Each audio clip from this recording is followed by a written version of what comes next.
Varicose veins కి సరైన చికిత్స కోసం సంప్రదించండి ఎవిస్ హాస్పిటల్. ఓం శ్రీ గురుభ్యో నమ. శ్రీ మహాగణాధిపతయ నమ. శ్రీమాత్రే నమ. కర్కటే పూర్వ ఫల్గుణ్యాం తులసీకాననోద్భవాం పాండ్యే విశ్వంభరాం గోదాం వందే శ్రీరంగనాయకీ. నీళాతుంగస్తనగిరితటీ సుప్తముద్బోధ్య కృష్ణం పారార్జం స్వం శృతిశతశిరసిద్ధమధ్యాపయంతి స్వోచ్ఛిష్టాయాం సృజినిగళితం యాబలాత్కృత్య భుంక్తే గోదా తస్యై నమైదమిదం భూయ ఏవాస్తు భూయః. శ్రీ భూనీల సమేత గోదారంగనాథ స్వామినే నమః. మాలే మణివண்ணా మార్గళి நீராடுவான் மேலையார் செய்யனகள் வேண்டுவன கெட்டியேல் ஞாலத்தி எல்லாம் நடுங்க முரல்வன பாலன்ன வண்ணத்து உன் பாஞ்ச சென்னியமே போல்வன செங்ககள் போய்ப்பாடுடையனவே சாலப் பெரும் பழையே பல்லாண்டி சைப்பாரே கோல விளக்கே கொடியே பிதானமே ஆலிநிலையாய் అరుళేలోరెంబావాయ్.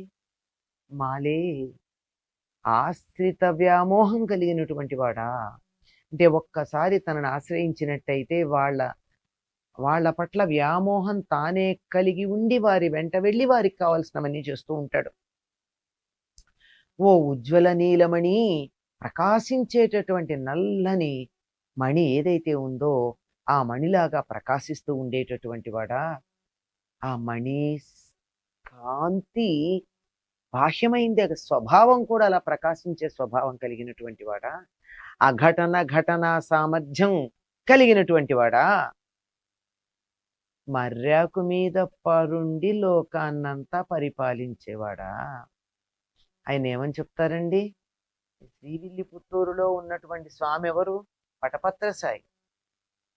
కరారవిందేన పదారవిందం ముఖారవిందే వినివేశయంతం వటస్య పత్రస్య పుటేశయానం బాలం ముకుందం మనసా స్మరామి అని కదా ఆయన గురించి చెప్పుకుంటాం.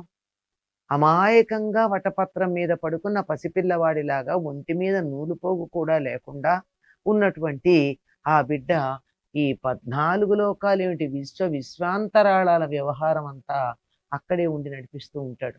అందుకే అఘటన ఘటన సామర్థ్యుడు. ఇది జరగదు అనుకున్నటువంటి విషయాన్ని కూడా చక్కగా జరిగేట్టుగా చేయడంలో సామర్థ్యం కలిగినటువంటి వాడు. అట్లాంటి వాడివి నువ్వు ఉన్నావయ్యా. ఏమిటంటే, మేము మార్గశీర్ష స్నానం చెయ్యాలి అనుకుంటున్నాం, దానికి కావలసిన పరికరాలని కావాలని నీ దగ్గరికి వచ్చాం. ఈ మార్గశీర్ష స్నానానికి వెళ్ళేటటువంటి వాళ్ళు ఏ ఏ పరికరాలు తీసుకుని వెళ్ళాలో అవన్నీ నువ్వు ఇవ్వాలి మాకు. అవి ఎందుకంటే ఈ వ్రతం చేసేటప్పుడు ఏ విధంగా ఉండాలి అని పూర్వులు చెప్పారు. ఆ పూర్వులు చెప్పినటువంటి వాళ్ళు ఆచరించారు. అందువల్ల మేం కూడా అలాగే ఆచరించాలనుకుంటున్నాము. అలా ఆచరించాలంటే వారు ఏ వస్తువులను ఉపయోగించారో మేం కూడా వాటిని వాడాలి కదా. అందుకని విను, మాకేం కావాలో చెప్తాం, అన్నీ చెప్తాం, ఆ పరికరాలన్నీ చెప్తాం. ఈ వ్రతం చేయడానికి కావలసిన పరికరాలు, ఈ భూమండలం అంతా వణికేట్టు శబ్దం చేసేది, పాలలాగా తెల్లగా ఉన్నది, నీ పాంచజన్యం అనేటటువంటి శంఖాన్ని పోలినటువంటి శంఖాలు కావాలి. లోకంలో ఇంకెక్కడ ఉంటాయండి పాంచజన్యం లాంటి శంఖం? మరి ఎక్కడుంటుంది? అది మామూలుగా సముద్రంలో అన్ని శంఖాల్లాగా పుట్టినటువంటిది కాదు కదా, దాని ఉత్పత్తే వేరు. అటువంటి శంఖం కావాలట. అటువంటి శంఖం అంటే అదే కావాలని అర్థం. అంటే ఏమిటి? దాన్ని ధరించినటువంటి కృష్ణుడు కావాలి వాళ్ళకి. అది ఎట్లా ఉంటుంది? తెల్లగా పాల సముద్రం పాలలాగా తెల్లగా ఉంటుంది. అది ఒక్కసారి ఊదితే లోకాలన్నీ గజ గజ గజలాడిపోతాయి. అవలేదు, భారత యుద్ధ సమయంలో ఒక్కసారి ఆ శంఖాన్ని ఊదేటప్పటికీ కౌరవ సైన్యమంతా దద్దరిల్లిపోయింది కదా. అటువంటి శంఖ అది ఒకటే శంఖం వీళ్ళకి చాలా కావాలి, ఎంతమంది ఉన్నారో అన్నీ కావాలట. అంతేకాకుండా చాలా పెద్దది విశాలంగా ఉండేటటువంటి పర అనేటటువంటి వాయిద్యం కావాలి. అది కదా వీళ్ళు అడిగి ఆయన ఇస్తానంటే బయలుదేరి వచ్చినటువంటిది. దాంతో పాటుగా మంగళగానం చేసే భాగవతులు కావాలి, మంగళ దీపాలు కావాలి, ధ్వజాలు కావాలి, మేలుకట్లు కావాలి. ఇవన్నీ ఇస్తే వ్రతం చేస్తాం. ఆ వ్రతం వల్ల లోకానికి మేలు కలుగుతుంది.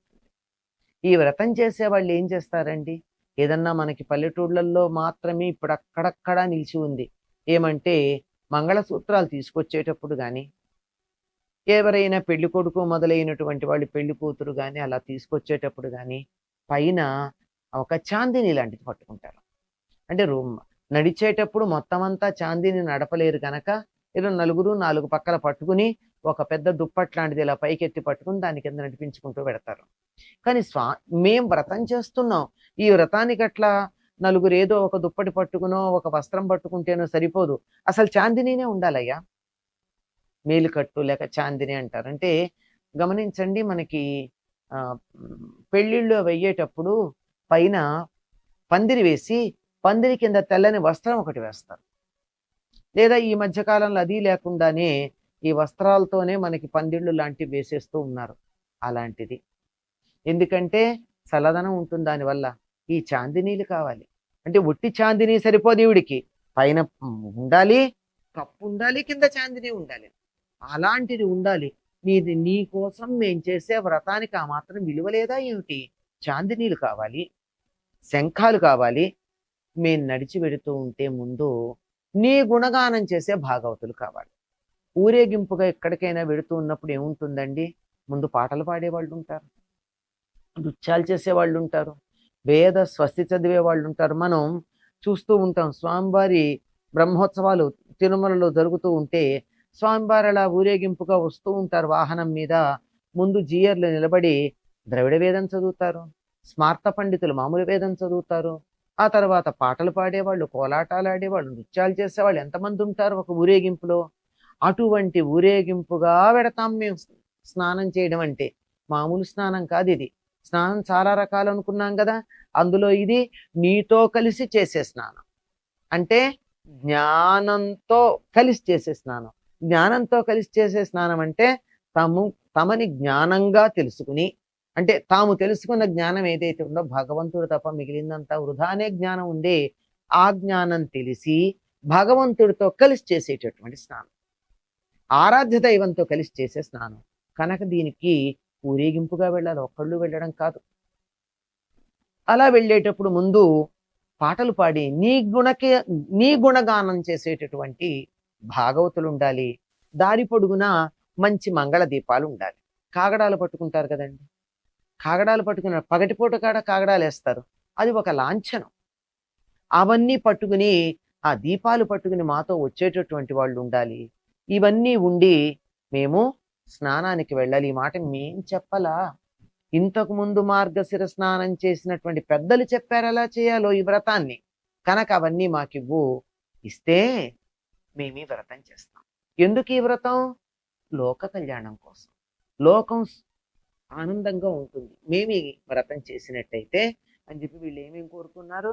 చాందిని కావాలి, భాగవతులు కావాలి, దీపాలు కావాలి, గుణగానం చేయడానికి కావలసినటువంటి పర అనేటటువంటి వాయిద్యం కావాలి.